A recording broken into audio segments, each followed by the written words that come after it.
매주 월요일 코너입니다. 종교 너머 아하. 종교의 우를 넘어 이웃 종교와 화합하고 협력하는 분들을 초대해서 이야기 나눠보는 시간인데요. 지난달 30일 서울 종로구 한국기독교회관에서 4대 종단 인권단체 성직자들이 모여 차별 없는 세상을 위한 종교 간 대화의 자리를 마련하고 성차별과 종교 편향 행위 등을 막기 위해 차별금지법 제정에 힘을 모으기로 했습니다. 한국기독교교회협의회 인권센터, 천주교 인권위원회, 실천불교 전국승가회, 그리고 원불교에서는 원불교 인권위원회가 함께했는데요. 어떤 이야기들이 오갔는지 원불교 인권위원회 강현욱 교무님과 말씀 나눠보겠습니다. 교무님 어서 오십시오. 네, 반갑습니다. 네, 반갑습니다. 먼저 저희 청취자분들께 간단한 본인 소개와 인사를 부탁드리겠습니다. 네, 안녕하세요. 저는 원불교 시민사회 네트워크 교당에 근무하고 있는 강현욱 교무고요. 현재 원불교 인권위원회에서 운영위원 맡고 있습니다. 예, 이 시민사회 네트워크 교당에 대해서 좀 더 설명을 해주실까요? 원불교 시민사회 네트워크 교당, 원불교 시민사회 네트워크부터 먼저 설명드릴게요. 원불교 시민사회 네트워크는 원불교 인권위원회, 오늘 이번에 참여한 원불교 인권위원회, 평화의 친구들, 원불교 환경연대, 그리고 둥근햇빛 발전 협동조합, 그리고 사회개벽교무단 이렇게 5개 단체가 함께하고 있고요. 그 안에 제가 현재 속도에 있는 원불교 시민사회 네트워크 교당이 함께하고 있습니다. 이렇게 현장 중심의 NGO들이 모인 연대체라고 할 수 있죠. 네, 그러니까 원불교 교법을 사회에 구현하기 위해서 네. 이렇게 활동 단체들이 5개가 있는데 네. 그 5개가 모여 있는 이 시민사회 네. 네트워크라고 할 수 있겠죠. 네네. 우리 원불교 교법의 사회화를 위해서 네. 이렇게 활동을 하시다 보면 이웃 종교와 만날 일도 많을 것 같습니다. 네. 원불교의 핵심 가치이자 정체성은 내 생활 그리고 이 사회에서 진리를 발견하고 실천하는 것이죠. 그것이 바로 교법의 사회화고요. 그런데 불법의 실천이 필요한 것이 대부분 이제 사회적 모순 또는 부처를 부처로 보지 못하고 자신들의 권력을 이용해서 강자가 약자를 핍박하는 곳이거든요. 그곳에서 약자들을 보호하고 강자들에 맞서서 그들의 마음을 돌리기 위해서는 고사리 손이라도 빌려야 합니다. 예. 이웃 종교와 안 만날 수가 없죠. 종교가 자신의 집단이 아니라 타인의 아픔에 종사할 때 저는 종교 화합이 이루어진다고 생각을 하는데요. 정리하자면은 교법의 사회화의 현장이 곧 종교의 만남의 장 혹은 종교 화합의 장이라고 할 수 있겠네요. 네. 자, 그런 차원에서 지난달 30일이었죠. 한국기독교회관에 4대 종단 인권단체 성직자들이 모여 차별 없는 세상을 위한 종교 간 대화의 자리를 마련했다고 들었습니다. 어떻게 마련된 자리였나요? 지금 현재 우리 사회의 가장 큰 문제점 중에 하나가 혐오와 차별에 대한 문제잖아요. 네. 그리고 그 혐오와 차별을 없애기 위한 최소한의 조치로서 차별금지법 제정이 우리 인권단체 내에서 많은 핵심적인 이제 사항 중에 하나였습니다. 네. 이것에 대해서 함께 공감대를 이루고 어떻게 하면 차별금지법을 제정할 수 있을까라는 고민에서 만나게 되었고요. 작년에는 차별금지법에 대해서 4대 종단이 토론회를 가졌다면 우리 이번에는 좀 더 폭넓게 차별에 대해서 함께 사제동장이 고민을 어떻게 할 것인가 하는 자리를 마련하게 되었죠. 네. 인권이란 개념은 종교에서 출발했다는 말이 있을 정도로 모든 종교의 핵심 가치가 아닐까 싶은데요. 원불교에서 말하는 인권은 어떻게 좀 설명할 수 있을까요? 인권은 계급사회가 무너진 이후 근대의 개념이죠. 계급사회에서는 사람은 근본적으로 동등하지 않다라고 하는 게 전제된 사회잖아요. 예. 그런데 이러한 근본적인 전제가 무너진 이후의 사회가 근대인 거죠. 그러니까 그 전에는 그러니까 근대의 시작은 사람이 차별 있게 태어나는 것이 아니구나. 그리고 이 사회가 차별을 만들어가는 것이구나. 만든 거구나. 우리는 같은 사람이구나라고 하는 그 깨달음에서 근대가 시작이 되는 거죠. 네. 그래서 누구나 차별 없이 마땅히 누리고 행사해야 될 권리, 인권을 말하기 시작했죠. 원불교에서 말하는 신앙은 이 세상의 허공법계, 이 세상 모든 만물이 부처 아님이 없다라는 겁니다. 네. 나에게 죄 주고 복 주는 존재, 그 자체가 이 세상의 모든 만물이 그러한 존재다라는 것이죠. 그러한 관계 속에서 모든 존재는 평등하다라는 것을 기본 전제이고 네. 이 평등함을 넘어서서 부처와 같이 이제 우리는 존귀하게 모셔야 된다라는 겁니다.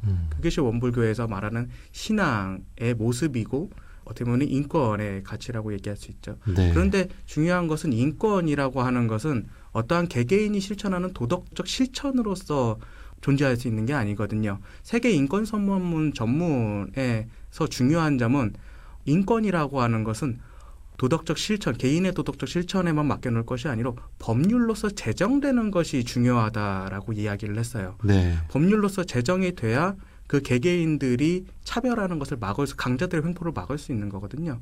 원불교도 그것을 굉장히 중요하게 생각을 하죠.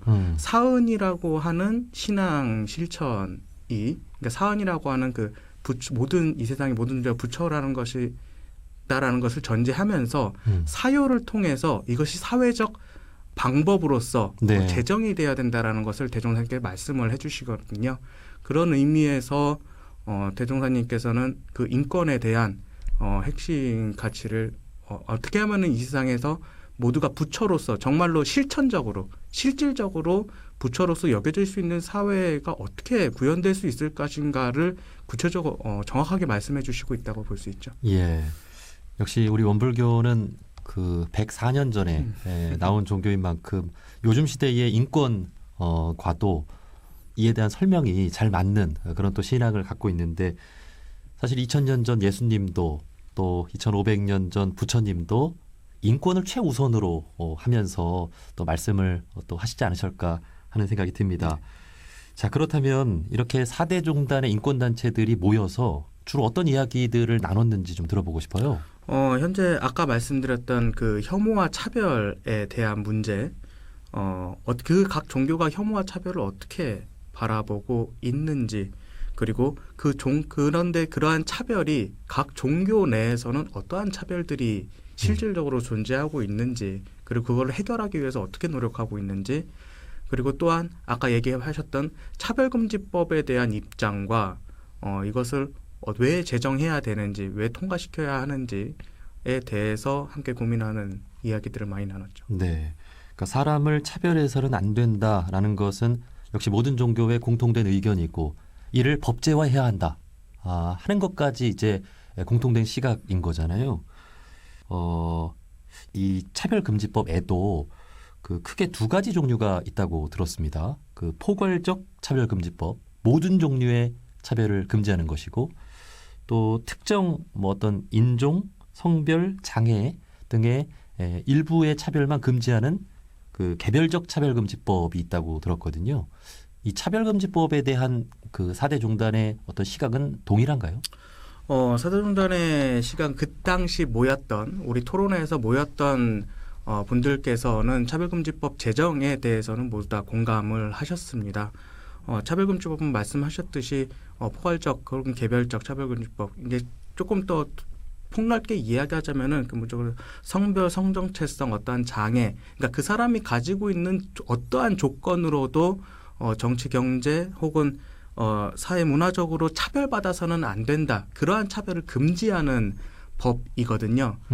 그래서 이 법을 제정하는 데 있어서는 공감대를 모두 다 이루었지만은 사실 몇몇 부분에 대해서는 조금 입장을 달리하는 부분들이 있었어요. 특히 성소수자 문제에 있어서는 조금 입장들이 좀 달랐습니다. 예, 그 다들 아시는 것처럼 성소수자 대표적으로 동성애에 결혼을 합법할 수 있느냐 뭐 이런 또 이야기까지 오갈 수 있는 거니까 여기에서 그 아시다시피 그 개신교 아마 우려가 또 있겠죠. 이 차별금지법 제정을 하자 아주 오래전부터 나온 이야기로 알고 있는데 종교계 역시 오랜 시간 또 힘을 쓰고 있고요. 그런데 아직까지 이 차별금지법 제정이 안 되는 이유는 뭘까요? 차별금지법이 입법 예고된 것이 2007년이거든요. 근데 아직까지 통과가 되고 있지 않죠. 우리 그날 아까 말씀드렸듯이 당일날 모신 분들께서는 차별금지법 제정에 대해서 모두 다 공감을 했는데 사실 그 차별금지법을 맡고 있는 것이 말씀하셨듯이 사실 보수 개신교, 그러니까 종교죠. 종교가 가장 맡고 있는 것은 종교라고 할 수 있는데 그 중에서도 보수 개신교에서 적극적으로 반대를 하고 있습니다. 특히 아까 이견을 달리한다라고 했던 그 성소수자 문제에 적극적으로 반대를 하고 있는데요. 각 시에서 만들려고 하고 있는 혹은 만든 인권조례안조차도 이야기가 나올 때마다 해당 기관에 전화하고 방문하고 이렇게 하면서 극렬하게 방해를 하고 있어서 인권조례안이 수정되거나 문안이 수정되거나 혹은 아예 통과 자체가 되지 않고 있습니다. 그 차별금지법 또한 같은 이유로 통과가 되지 못하고 있는 거죠. 예.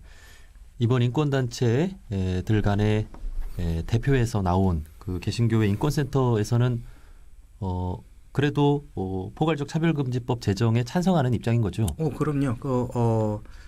지금 이번에 나오신 토론자분이 임보라 목사님인데요. 임보라 목사님은 종교 이 기독교 내에서뿐만 아니라 성소수자 문제에 가장 앞장서서 함께 오신 분이고 이 개신교 모든 교단이 그런다는 게 아니고 일부 소수 교단에서 성소수자 문제에 대해서 반대를 하고 있는 거죠. 예. 그 또 한 가지 궁금한 것이 우리나라의 이 차별 금지 수준이 어느 정도 와 있는가도 궁금한데 좀 세계 선진국들과 비교했을 때 우리나라의 이 차별금지법 제정은 좀 많이 좀 뒤떨어져 있다고 볼 수 있는 거죠. 법적인 제정에 있어서 많이 뒤떨어지게 만들고 있는 거죠. 계속 그 개정을 반대하는 사람들에 의해서 어떻게 보면은 그 대상 자체가 이제 빠짐으로써, 그러니까 그 차별금지법 안에는 그 차별을 하지 말아야 되는 그 대상들이 하지 말아야 되는 그 대상들이 있습니다. 인류 혹은 인종으로 차별하지 말거나 혹은 성적 성소수자, 그러니까 성적 취향에 대해서 차별하지, 이런 문구들이 다 개개인에 있습니다. 몇 가지 그 수십 개의 문구가 있는데 그 조항에서 이제 문구들을 이제 빼는 거죠. 이렇게 되면서 후퇴를 하게 만드는 거죠. 네. 자, 그렇다면 앞으로 이 차별금지법 제정을 위해 종교계가 좀 어떤 일들을 해보자 이런 이야기도 나왔나요? 차별금지법에 대해서 적극적으로 의사를 피력해야 된다라고 하는 것이 이제 공감을 했고요. 그리고 욕심으로는 교단적인 입장을 발표해야 된다고 저는 생각을 하는데 쉽지는 않겠죠. 그리고 그 안에서 각 교단과 교회에서 기본적으로 인권과 그 차별에 대한 기본적인 그 인권 감성을 높일 수 있는 그러한 이야기들이 많이 나와야 되겠죠. 네. 그 4대 종단의 교단적 차원에서 차별금지법 제정을 해야 한다는 그 입장을 발표해야 한다고 하면 그 지금 4대 종단의 인권단체들이 사실 4대 종단을 모두 대표하는 건 아니잖아요. 그렇죠. 예. 그렇다면 우리 교무님 입장에서는 원불교에서 좀 어떻게 좀 이게 가능할까요? 교단적으로? 사실 쉽지는 않겠죠. 교단적 입장에서 법을 제정을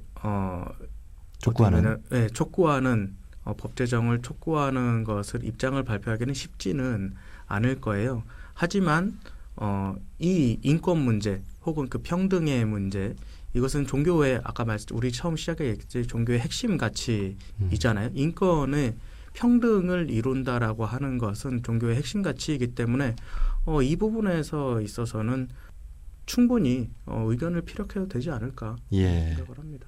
그러니까 어쨌든 각 종교 안에서의 차별금지법 제정에 대한 공감대를 확산하는 일부터 해야 되겠군요. 자, 그리고 교무님 또 말씀해 주신 대로 이 자리에서 나온 이야기 중 하나가 종교계 내부의 차별부터 먼저 없애야 하지 않느냐 하는 이야기도 나왔다고 들었습니다. 좀 어떤 게 있을까요? 이 교리적으로 차별은 해서는 안 된다라고 하는 모든 종교가, 그러니까 모든 종교에서 교리적으로 차별을 해서는 안 된다는 교리적 근거들을 다 가지고 있죠. 하지만은 그 차별이 상존하는 것은 사실이고요. 예를 들어서 천주교와 개신교 같은 경우에는 여성사제, 여성사제 문제에 대해서 이야기하는, 개신교는 일부 교단이죠. 일부 교단에서는 여성 아직 목사를 이제 인정하지 않고 있는 거고요. 불교에서도 이제 비구와 비구니의 차별의 문제가 있고요. 원불교 같은 경우에는 원불교에서는 이제 사유의 자력 양성이 원래 그 문구 자체가 남녀 권리 동일이잖아요. 그런 정도로 남녀 평등에 대해서 굉장히 강조를 해 왔습니다. 그래서 최고 의결 기구인 이제 수의단도 남녀 동수를 원칙으로 하고 있죠. 예. 그런데 그 운영 기구인 중앙교회로 내려가면은 남녀 동수의 원칙이 없어요. 남녀 동수의 원칙이 없다는 게 남녀 비율의 차이가 납니다. 그러니까 중앙교회를 이제 이루고 있는 분들이 되게 교구의 의장이라든지 각 교당의 이제 회장, 이제 각 사업회 회장들인데 이런 자리는 대부분 이제 사회적 지위가 있으신 분들이 이제 맡게 되고, 사회적 지위는 우리 사회는 아직 남성들이 많이 차지하고 있다 보니까 남자들이 이제 비율이 훨씬 더 높죠. 그만큼 우리 안에서도 그러한 차별이 있고, 그리고 성 역할이라고 이야기할 수 있을 정도로 교당 내에서의 어떠한 역할의 차별이 있어지죠. 여성 이제 우리 교도님들께서는 부엌에서 있다든가 뭐 이렇게 부엌에서 있는 것은 역할의 차이. 그 역할. 근데 그것이 사실 그게 규정되어진 것은 아니지만은 그렇게 되어지는 어떤 문화적인 그런 것이. 근데 사실 그것은 어떻게 보면 그것도 차별로 볼 수가 있는 성역할이라고 사실 역할이 주어진 것은 아니잖아요. 그렇죠. 네. 근데 그것을 그렇게 해버리는 그런 것들도 어떻게 보면 우리 교당 내에 성차별이라고 할 수가 있겠죠. 그러니까 우리 사회의 어떤 그대로의 모습이 교단 내에도 있다. 그렇죠. 교리적으로 남녀 평등을 강조했어도 어떤 사회문화적인 습관은 쉽게 교당 내에서도 바뀌지는 않는. 네.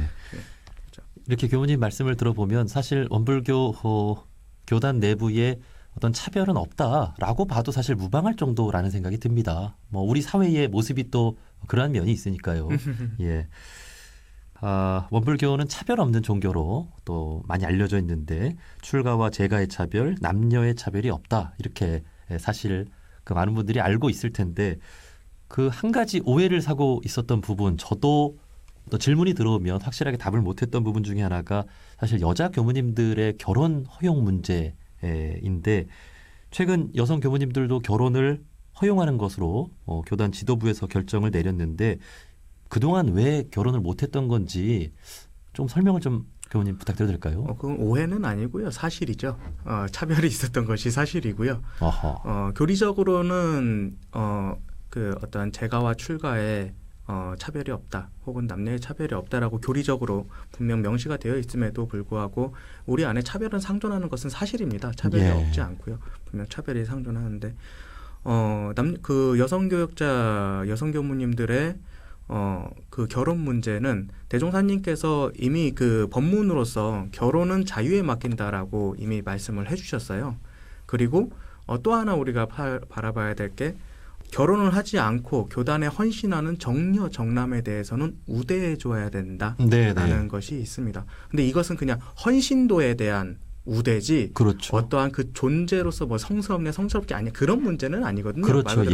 헌신도에 대해서 우대를 해줘야 된다라는 건데 1916년 이제 초기 교단 이후에 이제 초기 교단에서는 그때 당시의 문화, 그때 그 사회에는 결혼을 하는 것이 의무나 다름없던 사회였습니다. 우리 한국 사회에서는 유교적인 사회에서 결혼을 하는 것 자체가 당연시 되어야 되는 거고, 여성들도 결혼을 하는 것 해서 어떤 그 가정의 어떻게 보면 역할을 하는 것이 당연하던 사회였죠. 근데 대종사님께서는 이렇게 보셨어요.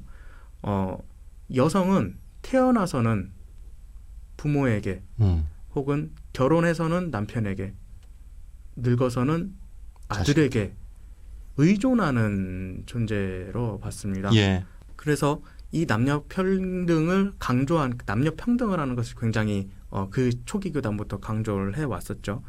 근데 그 결혼하는 것이 의무화됐던 그 어떻게 보면 가정의 종속이라고 하는, 가정에 헌신하는 것이 당연시되던 그 사회에서, 결혼을 해서 사회에서 여성 교무님들 어떻게 교무를 하게 되면은 어떻게 보면 결혼을 하지 않고도 내 공부를 할 수 있고, 그리고 어떤 사회적 남녀 지위가 동등한 지위를 가지는 그 교무를 할 수 있다라고 하는 건 그 당시에 굉장히 큰 메리트였던 거죠. 그러니까 결혼을 하지 않는 것 자체가 그 당시에는 어떻게 보면은 큰 메리트인 거예요. 결혼이 당연시 된 사회에서. 예. 그래서 많은 여성들이 교단으로 들어와서 교무님들이 되셨고 우리 교단의 초석이 됐죠.